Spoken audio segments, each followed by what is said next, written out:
বিশ্বনবীর মেয়ের জামাতা আলী রাদিয়াল্লাহু তাআলা আনহু মদ খায়া নামাজে দাঁড়াইছে।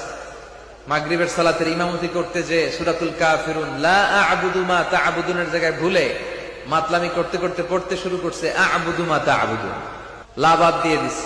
লা আ'বুদু মা তা'বুদুনের অর্থ হলো, ও কাফির মুশরিকরা, তোমরা যেই মূর্তির পূজা করো আমরা ওইটার পূজা করি না।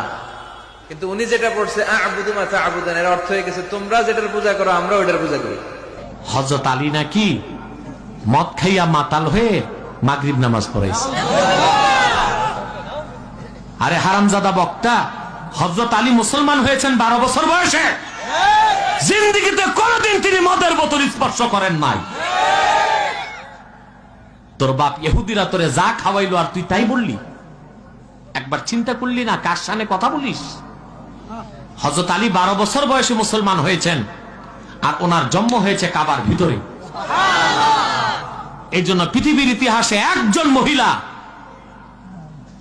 যার নেফাসের রক্ত বের হয় নাই, তিনি হযরত আলীর মা। কারণ হযরত আলী জন্ম নিয়েছেন বাইতুল্লাহর ভিতরে। নেফাসের রক্ত বের হলে কাবা নাপাক হবে, আল্লাহ তা হইতে দেন নাই। সুবহানাল্লাহ, সুবহানাল্লাহ। সে আলীকে নিয়ে মন্তব্য, হযরত আলী নাকি মাতাল হয়ে তারপর মাগরিব নামাজে দাঁড়াইছে।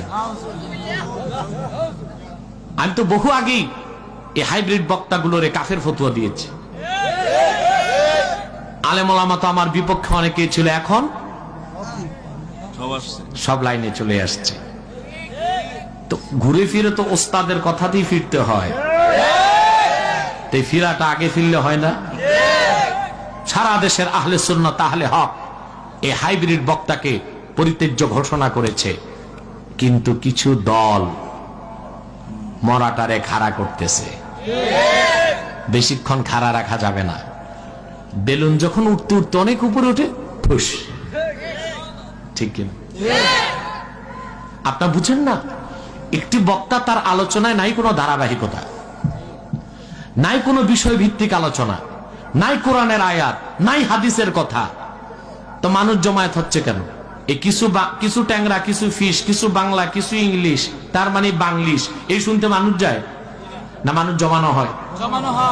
সারা জেলা থেকে, থানা থেকে দলীয় লোকগুলো এনে ভরে দেওয়া হয় মাঠঘাট, শোডাউন করা হয়। বাংলাদেশের মানুষ ভাত চাবায় খায়। বাংলাদেশের মানুষের আইওয়াস চলবে না। এদেশের মানুষ বিবেক সম্পন্ন মানুষ। আমি বলবো তোমাদেরকে, মরার দায় তোমরা নিও না, তোমরা নিজেদের মরতে হবে। ঠিক কিনা?